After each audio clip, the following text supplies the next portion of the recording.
Bienvenidos y bienvenidas al taller de habilidades académicas Cómo escribir en formatos académicos. Mi nombre es Natalia Guayo, profesional de desarrollo docente del Centro de Enseñanza y Aprendizaje y seré la relatora en esta oportunidad. La escritura es una actividad esencial en la vida académica. Se entiende por escritura académica todas las producciones orales y escritas que se realizan en el ámbito académico, tanto por estudiantes como por los profesionales de la educación. Permanentemente, en el transcurso de sus estudios universitarios, los y las estudiantes deben aprender tanto a leer como a escribir distintas clases de textos. Además, muchos de los géneros que se aprenden en la universidad son utilizados en la actividad académica posterior. La escritura de un texto corresponde a un proceso situado y determinante de una situación comunicativa. Particularmente en el caso de la escritura académica, debiese incorporar la voz de otros textos anteriores. De esta forma, su composición adquiere un carácter dialógico en la medida que no es independiente de la producción textual que lo rodea.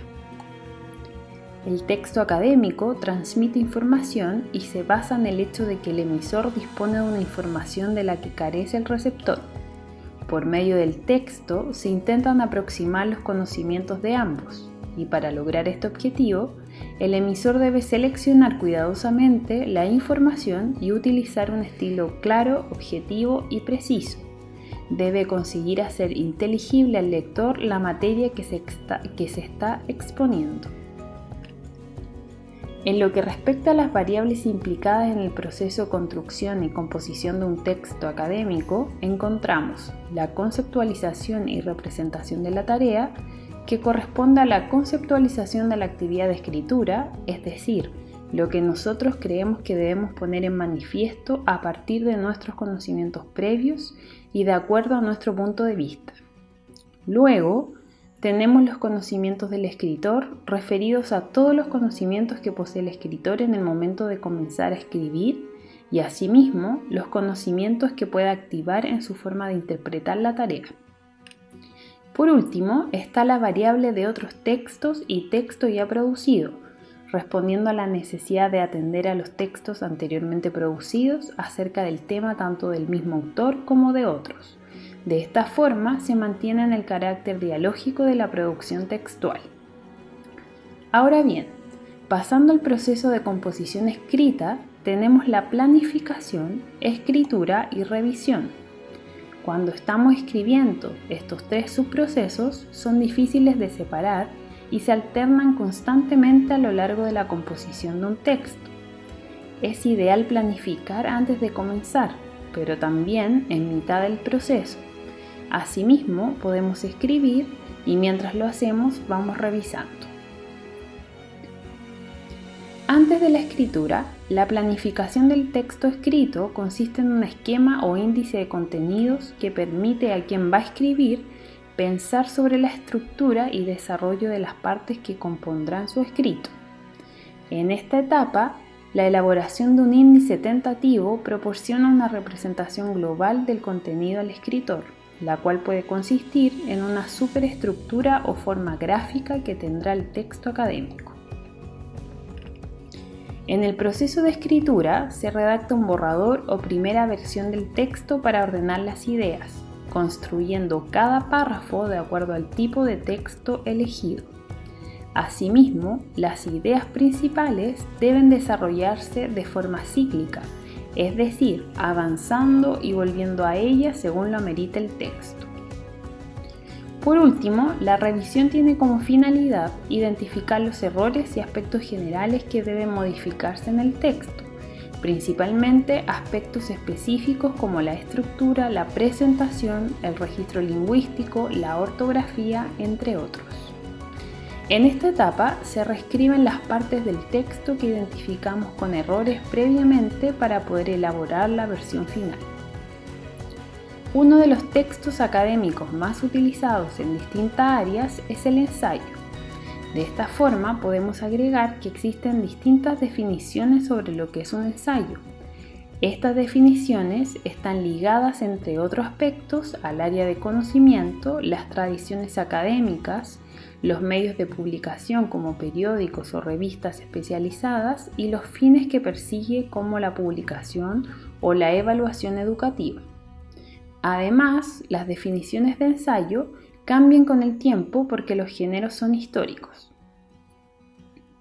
El ensayo académico consiste en exponer el análisis de una problemática a partir de la complementación o el contraste de diversas fuentes en función de ejes temáticos específicos. Esta comparación puede realizarse en distintos niveles. Así, por ejemplo, pueden vincularse posicionamientos teóricos diferentes en torno a un fenómeno o una problemática, o bien pueden establecerse relaciones entre textos, esto es, entre dos o más fuentes bibliográficas puntuales. El ensayo académico, al igual que todo texto académico, posee claramente una dimensión argumentativa que es necesario tener en cuenta. De este modo, el que expone toma una postura en relación con la problemática que desarrolla, así como frente a la manera en que ese tema fue abordado por otros autores. En consecuencia, argumenta. Ahora bien, ¿cómo se organiza un ensayo académico? Las variaciones en la concepción del género ensayo responden, entre otros factores, a las prácticas específicas de cada campo disciplinar y a los propósitos de escritura. Estas variaciones no solo se verifican en los temas, los tipos de corpus empleados, la terminología, los criterios de validación de las aserciones o el estilo. Se registran también en el nivel de estructura que organizan los diversos textos que pueden considerarse inscriptos en el género ensayo. A continuación, proponemos la descripción de la organización de un ensayo académico con el propósito de relevar las distintas partes que lo componen, sus funciones y características. Habitualmente, estos textos están organizados en tres partes: la introducción, el desarrollo, estructurado en párrafos o apartados, y las conclusiones. Como se trata de un texto académico, incluye una sección final en la que se consignan las referencias bibliográficas de los textos consultados. La introducción tiene como función anticipar el texto que se desarrollará.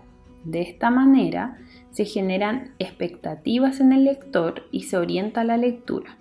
Para esto, se presenta el tema general que se analizará y el aspecto específico del tema en el que se concentrará ese análisis. Además, se plantea el problema que circunscribe el tema, esto es, se exponen las interrogantes que se pretenden responder en el desarrollo del trabajo y que constituyen temas o enfoques de un tema no abordados o resueltos con anterioridad.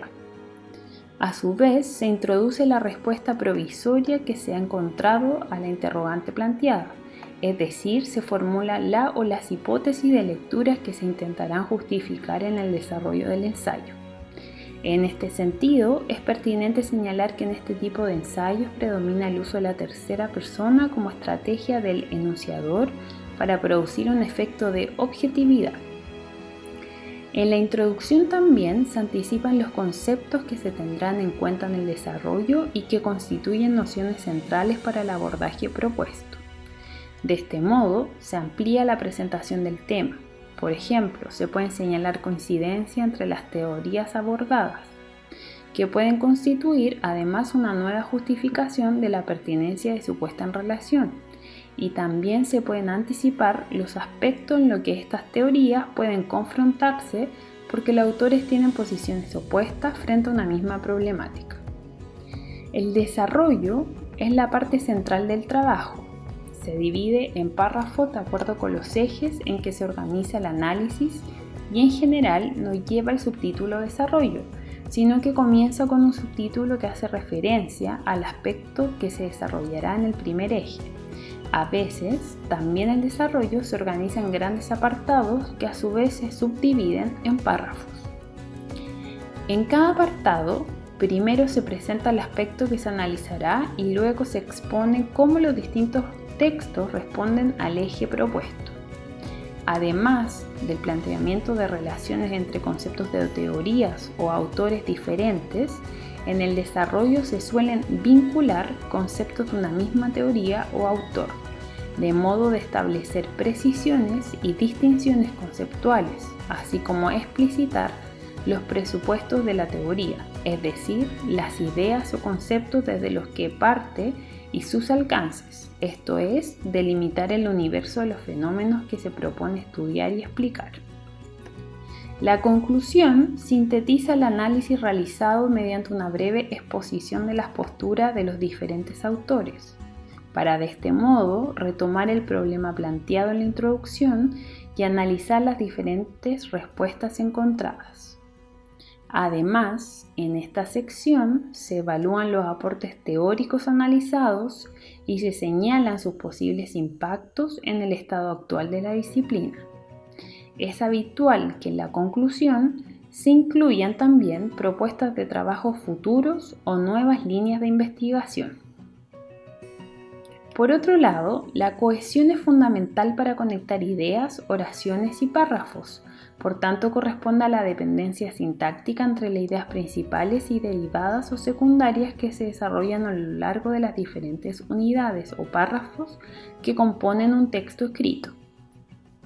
Hay un conjunto de recursos útiles a los que podemos recurrir para lograr la cohesión de nuestra escritura, como los conectores que se ejemplifican en el siguiente cuadro, dependiendo de la función requerida. Al escribir un texto existe una imposibilidad de compartir tiempo y espacio con nuestros interlocutores, lo que implica la necesidad de precisar lo que es generado por ellos y lo que es aporte nuestro. Por tanto, es relevante citar lo que implica incorporar al desarrollo de tus ideas los aportes y posturas que otros han desarrollado antes que tú en un contexto disciplinar dado. La citación es una práctica muy frecuente en todas las áreas disciplinares, pues la ciencia se construye sobre aportes y conocimientos previos. Las citas son muy relevantes para la escritura académica, porque permite situar y validar tus ideas dentro del conocimiento existente en tu disciplina, demuestra respeto hacia el trabajo de los demás y permite a tu lector o lectora acceder a otros textos que le permitan profundizar en el tema que trataste. Las citas deben ser integradas en un texto con un sentido propósito y no como mera decoración. Para que esto ocurra como escritora o escritor, debes tener claro qué es lo que quieres plantear en tu escrito, cuál es tu argumento, idea o mensaje que quieres construir.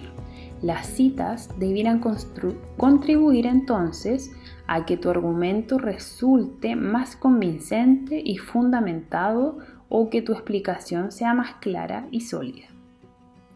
En otras palabras, las citas ayudan a reforzar la historia que quieres contar, lo que quiere decir que antes de poner una cita en tu texto debes saber cuál es esa historia.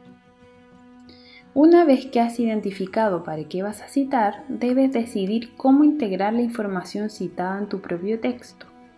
Esto normalmente se hace de dos modos, mediante la cita textual o mediante la paráfrasis.